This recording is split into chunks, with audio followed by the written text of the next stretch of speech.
About 7 or 8 years ago, I published a book, Practical Fairy Tales for Everyday Living. Some of you might have seen it out there. And then recently, I decided I was going to revise the book because people pointed out that there were some inconsistencies and some of the stories didn't read as well as they thought they should, and they were right. And I'm in a writer's group now on Long Island where I'm going over each of the stories, and I'm going over the stories. I'm actually teaching people general semantics through reading the stories. And it seems interesting. So I'm going to get more feedback here because I'm going to read you a couple of the fairy tales and see what you think. So let's get started. I'm thinking, by the way, Postman wrote the book Amusing Ourselves to Death. Basically being that the culture doesn't have the attention span to read long tracts like we used to back in the 50s, et cetera. And people just want to get things more quickly. So I thought a book of fairy tales would get the general semantics message over quickly and with a little humor and a spoonful of sugar. So let me read the introduction, a couple of fairy tales, and then if you have any feedback, I'd be curious. So here's the introduction. The American Heritage Dictionary defines the term fairy tale as a fictitious, highly fanciful story or explanation. Can such a narrative furnish useful advice on important topics like sound thinking, smart decision-making, stress reduction, emotional self-management, and getting along better with others? This book answers in the affirmative. Practical Fairy Tales for Everyday Living provides 24 whimsical stories featuring characters who successfully battle a variety of personal problems and mishaps through the formulations of general semantics. I won't read all the introduction. While the stories are not true in the literal sense of that word, the British writer G.K. Chesterton observed, fairy tales are more than true. Not because they tell us dragons exist, but because they tell us dragons can be beaten. Some of the stories you will find here contain plot elements from familiar literary classics and children's fairy tales. Others offer completely original scenarios. All the stories have in common a desire to inform and entertain with a bit of humor. That was my purpose in writing these tales, and I hope that is your experience in reading them, or in this case, hearing them. So the first tale that you will hear is Nathan's Nebulous Questions. Nathan and Norman were identical twins who were so much alike people couldn't tell them apart. That is, until they began to speak. Nathan constantly asked questions that couldn't be answered. For example, why was I born? Will I be a success? Can I truly be happy? His parents, teachers, and friends tried to answer his questions, but since there was no way of ascertaining any particular response as valid, their replies always fell short in Nathan's mind. Norman didn't ask nebulous questions. Rather than asking why he was born, Norman asked, what biological processes caused my birth? Instead of speculating on whether or not he would be successful, Norman concentrated on investigating specific areas where he might be able to apply his talents. And Norman never thought about whether he would truly be happy. He figured happiness, like other emotional states, is transitory and a byproduct of interest and activity. The boys were good students and both gained acceptance to Twins University, an institution of higher learning dedicated to educating twin Americans. At TU, they roomed together, took the same double major, and dated twins of the opposite sex. They were two indistinguishable peas in a pod except for one thing, the questions they asked. Why was I born? Will I be a success? Can I truly be happy? Nathan stayed awake at night thinking about these questions. He also thought about them during the day. Although his professors tried their best to reply to his queries, their rejoinders were ambiguous, which left Nathan extremely dissatisfied. In despair, he began to drink. Norman was not burdened by unanswerable questions. He was too busy researching things like, what can I do with a liberal arts degree after college? How can I improve my performance on the lacrosse team? And is there a place off campus where I can buy bagels with lox and cream cheese? Must have been a New York school. He confined his drinking to espressos at the local coffee shop. When they graduated, the lads left for the Twin Cities to look for jobs and personal relationships. Nathan had a fairly tough time finding employment and people to hang out with because he was obsessed with finding the answers to, why was I born? Will I be a success? And can I truly be happy? Norman focused on where can I find a $900 a month apartment in this town? Is there a gym I can join in the area? And how can I get that good-looking girl from personnel interested in me? Norman found an apartment, a gym, and a relationship with the girl in personnel within 6 months of arriving in Minneapolis, St. Paul. His sibling found himself in 3 times a week therapy with Dr. Peter Popper, a noted psychiatrist and the head of the Popper Institute for the Promotion of Human Progress. Dr. Popper, I'm miserable, Nathan said. No matter how hard I try, I can't seem to find the answers to the questions I have. Specifically, why was I born? Will I be a success? Can I truly be happy? Can you help me with my problem? Peter Popper picked a peck of pickled peppers from his indoor spice garden and looked to see if there was mold growing on the preserved fruits, which are often incorrectly thought of as vegetables. Satisfied there wasn't, he began to speak. Nathan, the questions you are preoccupied with, why was I born? Will I be a success? Can I be truly happy? Are not exact enough that they cannot be reasonably answered. Let me pose a question to you. Do other members of your family ask questions like yours? No, doctor. As a matter of fact, my brother has an opposite problem. The questions he asks are not big and important ones like mine. They are small and insignificant questions like, what's playing tonight at the movies? And where can I find a bakery in town with good cheesecake? But Nathan, Popper proclaimed, those questions can be dealt with. Norman can look up movie listings on the internet, and your brother can ask people in his neighborhood for bakery recommendations. Norman is not wasting his time asking why he was born. He is too busy living. And he's not consumed with contemplating whether or not he will be a success. He is successfully getting answers to his questions. As for the idea of true happiness, who do you think is happier, you or your sibling? I suppose he is.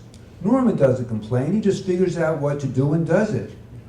What happens when something Norman does doesn't work out?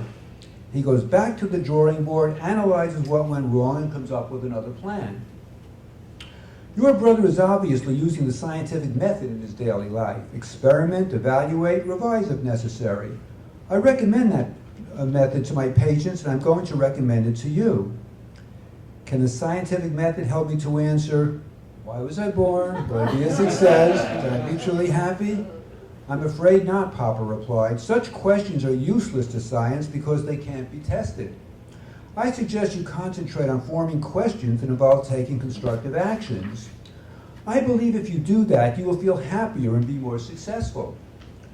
I think I'll give that idea a shot, Doc, Nathan said. I don't see how it could hurt.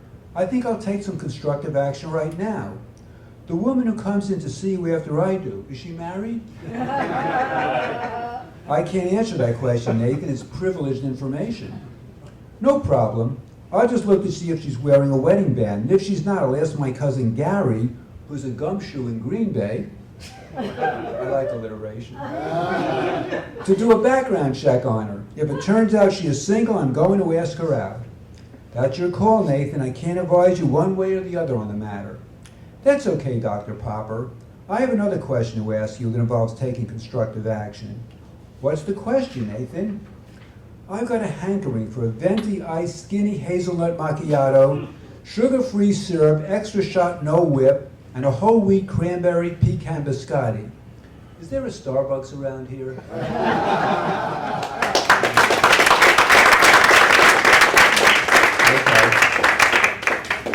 One more fairy tale. This is a little bit more serious and a little bit more general semantics-y.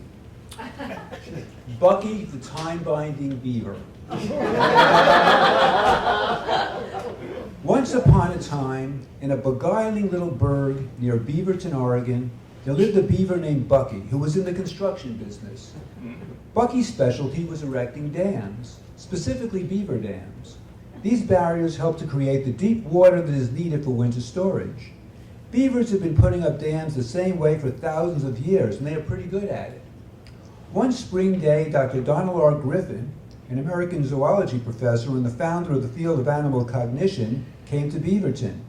He wanted to capture a beaver and implant a human brain into its skull. Griffin thought beavers were clever critters. He was always telling his students, when we think of the kinds of animal behavior that suggest conscious thinking, The beaver naturally comes to mind. That's actually a real quote from a real professor. I have that footnoted, so that's my academic part. There were 3 footnotes. Bucky was sitting on a log, happily munching a water lily tuber and flapping his tail when Griffin and a group of fellow zoological researchers surrounded him. They anesthetized the hapless mammal, put him in a bag, and took him to a laboratory at Oregon State University, the home of the Beavers, if you know their mascots. On a table there, Griffin inserted a human brain into Bucky's head.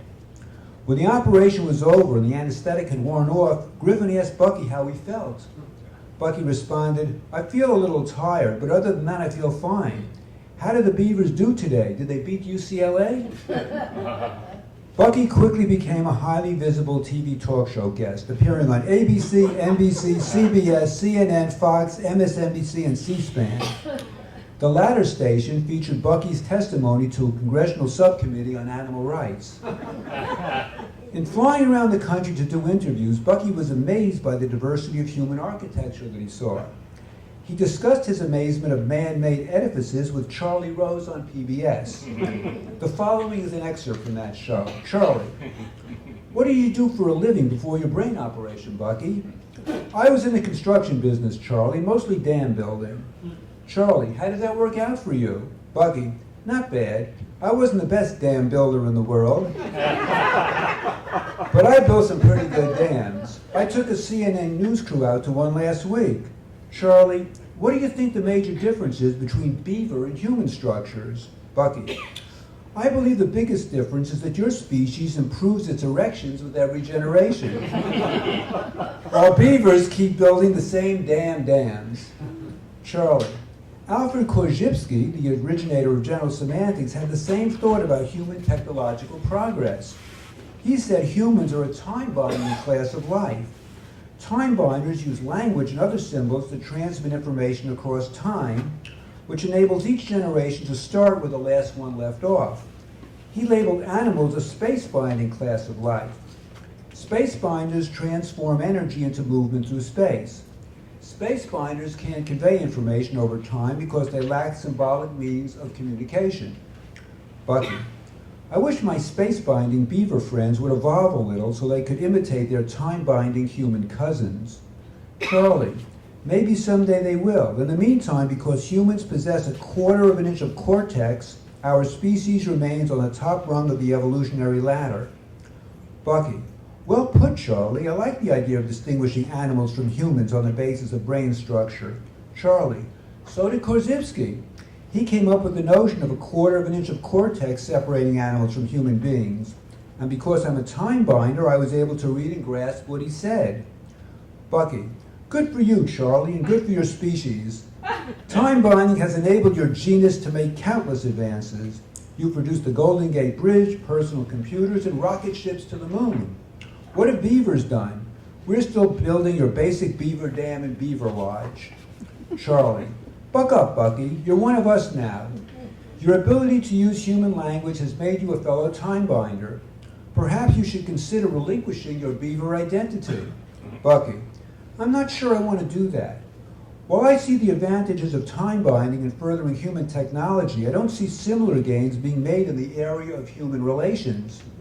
People fight a lot with each other. With so many atomic weapons around, there's a good chance humankind might wipe itself out."